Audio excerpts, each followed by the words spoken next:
सबसे पहला रिएक्शन भाई, कैसा चल रहा है चुनाव? आपको क्या समझ में आ रहा है अभी जब 11 बजे, सवा 11 बजे के आसपास का वक्त है? कितनी कॉन्फिडेंट हैं आप और कितनी पॉजिटिव? कॉन्फिडेंट तो मैं हमेशा से और पॉजिटिव भी हमेशा से ही महसूस कर रही थी, क्योंकि जो मुझे ऑन ग्राउंड लोगों का प्यार मिला वो बहुत ही ज्यादा कुछ एक मैसेज दे रहा था। तो वैसा ही टीवी पे भी दिख रहा है। तो मैं हमेशा से चिल और रिलैक्स, जबकि मुझे इतने फोन आ रहे हैं, मैं फोन को लेके ज्यादा घबरा रही हूँ कि मैं कोई फोन मिस ना हो जाए। सब अपने लोग हैं जो फोन कर रहे हैं, बस चल रहा अच्छा, है, आपकी फ्लो चल रहा कॉन्स्टिट्यूएंसी है। में जो आपकी सीट है मैथिली, कितने राउंड की काउंटिंग अभी पूरी हो चुकी है?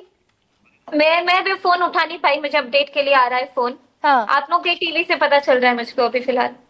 अच्छा, क्योंकि अंदर ये बड़ी जिम्मेदारी के जैसा लगता है क्या कि भाई इतनी कम उम्र में आप एमएलए बनने जा रही हैं? अगर बनती हैं तो बड़ी जिम्मेदारी के जैसा है या फिर आप तैयार हैं? मैं बिल्कुल तैयार हूँ। मैं अपने क्षेत्र के बारे में ही दिन रात मेरे दिमाग में चलता है कि मुझे कहाँ से क्या लेकर करके आना है, कैसे जोड़ना है, क्या करना है। तो संगीत तो छूटेगा ना फिर एक पीछे भाई? ये कंगना रनौत इतनी परेशान बाद में दिखी एमपी बनने के बाद, तो बड़ा संगीत कठिन काम है राजनीति नहीं तो। नहीं नहीं नहीं नहीं नहीं हाँ। नहीं। एक सेकेंड, आपकी आवाज कट रही है। संगीत कोई नौकरी नहीं है हाँ हाँ। जिससे मैं रिजाइन और इस्तीफा करके मैं अपने पॉलिटिकल करूँ। नहीं है जिससे इस्तीफा दे करके मैं राजनीति एक अलग करियर चूज कर रही हूँ। ये तो लाइफस्टाइल है, संगीत साधना है जो कि कभी जीवन से नहीं जाएगा और आगे लेकिन भी अब तो करते फुल रहूंगी, टाइम हमेशा दरअसल करते इंड्यूस रहूंगी। होना पड़ेगा ना मैथिली भाई? फुल टाइम ग्राउंड पर रहना पड़ेगा, फुल टाइम अवेलेबल रहना पड़ेगा लोगों के लिए, बिल्कुल, बातचीत मेरा करनी घर ही पड़ेगी। मैं पूरा शिफ्ट करके एक जगह कर रही हूँ। मेरा पूरा घर ही मैं अपना उखाड़ करके अलीनगर में बसाने जा रही हूँ। हाँ। दरभंगा, पटना, इतना ही रहेगा मेरा जीवन कि मैं लोगों के बीच में रहूं। और तो हमारे अच्छा, दरभंगा में तो सुनाइए ना एयरपोर्ट भी फिर है, तुरंत कहीं मैथिली। से कहीं। दरअसल सब बड़े स्ट्रेस्ड है स्टूडियो में भी।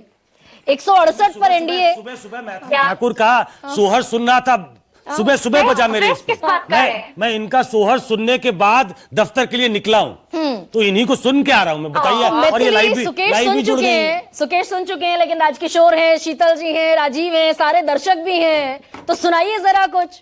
हाँ, तो सबसे पहले ये बताइए कि स्ट्रेस्ड कौन है अभी इतने अच्छे माहौल में? नहीं भैया, देखिए आपके जो विरोधी हैं वो स्ट्रेस्ड होंगे ही, तो म्यूजिक इज फॉर ऑल ना।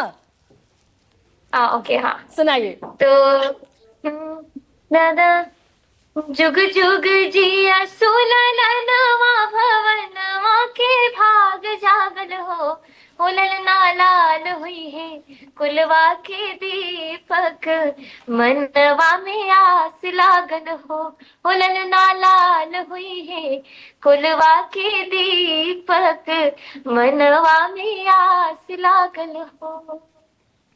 अच्छा, ये तो आज दरअसल बड़ा खूबसूरत मौका है आपके लिए मैथिली। अगर बीजेपी इतने शानदार मैंडेट के साथ, एनडीए इतने शानदार मैंडेट के साथ सत्ता में आती है, तो सबसे ज्यादा क्रेडिट, सबसे बड़ा क्रेडिट किसका बनता है? बड़ी पाई किसकी बनती है इसमें? ये तो बड़े बड़े नेता हमारे हैं जिस बात का जवाब देने के लिए बैठे हैं। और मैं तो सिर्फ, आप अलीनगर के बारे में जो पूछना है पूछिए। अलीनगर। अच्छा, 5 साल की फॉरवर्ड प्लानिंग क्या है मैथिली आपकी? 5 साल की फॉरवर्ड प्लानिंग अगर आप पूछे तो सबसे पहले जो पार्टी का मैनिफेस्टो है उसको कैसे घर घर तक पहुंचाया जाए, क्योंकि सरकार योजनाएं लाती है लेकिन जिन लोगों के पास फोन नहीं है, अभी जितने हमारे बुजुर्ग हैं, जितने ऐसे लोग हैं जो ज्यादा अवेयर नहीं है चीजों को लेके कि सरकार हमारे लिए क्या क्या कर रही है, सब तक वो चीजों को पहुंचाना। और अगर मैं अपने पर्सनल कुछ ऐसे ब्लूप्रिंट्स की बात करूं जो मेरे लिए बहुत मायने रखती है कि मैं अपने स्तर से क्या करवा पा रही हूँ, कुछ नया क्या कर रही हूँ, वो इसीलिए भी मैं नहीं बताना चाहूंगी, क्योंकि जब तक वो पूरा ना हो तब तक बताने में मुझे मजा नहीं आएगा। जब मैं काम करते जाऊंगी आप देखते जाएंगे। हम देखते जाएंगे। फिलहाल खुशी आपके चेहरे की बता रही है मैथिली कि तमाम चीजें जो हैं आपके पक्ष में जाती दिखाई दे रही। अच्छा, ये उम्मीद थी, ये जो टेली में दिखा रही हूँ एनडीए 168 सीटों पर, ये उम्मीद थी? मैं बिल्कुल, मुझसे ज्यादा लोगों को ये उम्मीद थी कि बउआ तू जा नीतीश और मोदी तो जितले छो। हाँ। तो ये मेरे शब्द नहीं है, ये लोगों के शब्द है। आपको बीजेपी के बड़े नेताओं की तरफ से कोई गाइडेंस मिली, कोई एडवाइस मिली जब आप क्षेत्र में सबसे पहले गई, प्रचार किया? किसी बड़े नेता ने कोई कुछ एडवाइस दी थी आपको? मुझे भाई फर्स्ट टाइम है आपका भी सभी पॉलिटिक्स लोगों में। का फोन आते रहा था। मैं ये कहना चाहूँ, मुझे महाराष्ट्र, गुजरात, सब लोगों ने, जितने संगठन से जुड़े हुए लोग हैं, सबका बधाई मैसेज आया और सब अपने अपने सुझाव दे रहे थे, जैसे छोटी बहन के नाते। तो ये मिल करके सब लोगों ने लड़ा है ये चुनाव, तो ये बहुत ही एक अलग एक्सपीरियंस था। मैथिली, चौथे राउंड की काउंटिंग पूरी हो चुकी है आपकी कॉन्स्टिट्यूएंसी में और तकरीबन 4,500 वोटों से आप आगे चल रही है, ये जानकारी है आपको? जी, मैं टीवी के माध्यम से देख रही हूँ, आपके ही चैनल पे। अच्छा, गृह मंत्री और प्रधानमंत्री से इस बीच कभी बात हुई ड्यूरिंग इलेक्शन कैंपेन? नहीं, कभी नहीं? नहीं बात हुई। हमारे गृह मंत्री जी आए थे जब, तो उन्होंने मुझे उत्साहवर्धन किया था, मुझे ही नहीं और भी जितने हमारे प्रत्याशी थे, तो बस वही मुलाकात हुई थी। अच्छा, व्यक्तिगत तौर पर ड्यूरिंग इलेक्शन कैंपेन आपकी प्रधानमंत्री नरेंद्र मोदी से और देश के गृह मंत्री से कोई बातचीत नहीं हुई? नहीं।